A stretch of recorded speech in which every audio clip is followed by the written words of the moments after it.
continue our talk on gas exchange. So we're going to create three environments here. We're going to have, here will be your heart. And the heart, of course, with your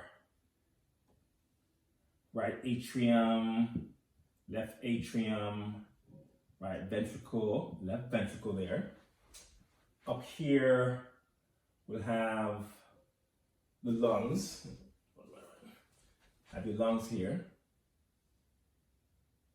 or basically your alveoli.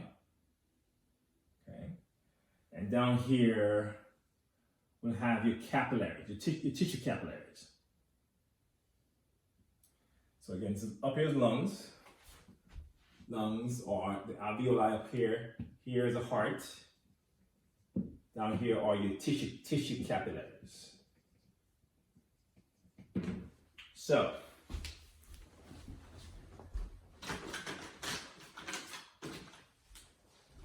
here we go. Now, when blood leaves the right ventricle, that blood leaves from here and goes up and passes through your lungs.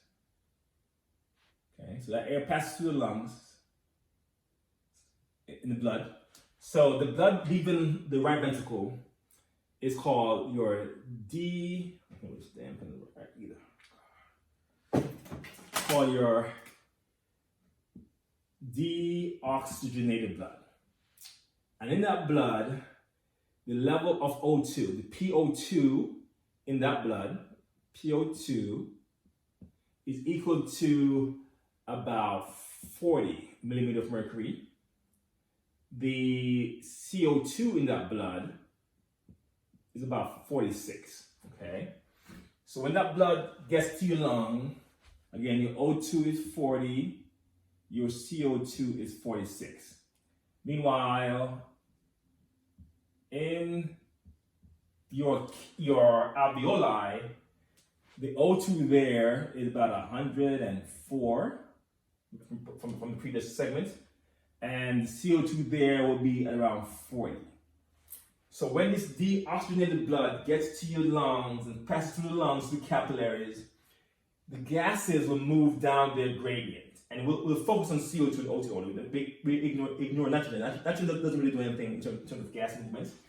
So here, O2 will move into the blood, down this gradient, from high to low, while CO2 will move from the blood into the lungs, down its gradient.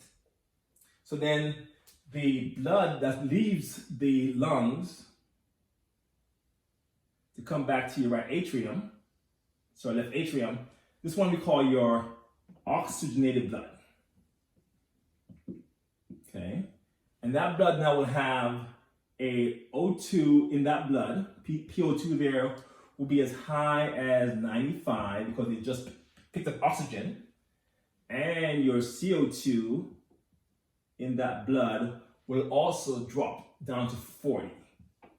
So, deoxygenated blood has PO2 of 40, PCO2 of 46. It goes to your lungs, exchanges gas there, and leaves as oxygenated blood with O2 95, CO2 40. Okay, then this blood comes back to your left atrium, then gets to the left ventricle, then leaves the left ventricle through the aorta to travel around the body, and eventually this blood makes its way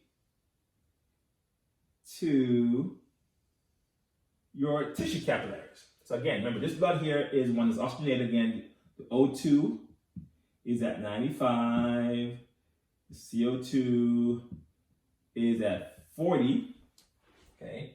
It comes here, passes through the capillaries, like so, where again, in the capillaries, your O2 in the capillaries would be lower because it's been used up to make ATP by your muscles and cells there. So the O2 in your capillaries is typically around, what value of O2 capillaries? Around 40. Meanwhile, in the blood, it's at 95, right? And for the CO2, it will be around 46. In here, it's at 40. So again, in the capillaries, the O2 will leave from the blood to go into the tissue. Down is gradient. And the CO2 will leave from the tissue to go into the blood. Down is gradient. Okay? And that's exchange right there. And then this blood that's leaves here now will now leave and come back to the right atrium as your deoxygenated blood, again, still deoxy, and will leave containing, again, O2 of 40 and CO2 of 46.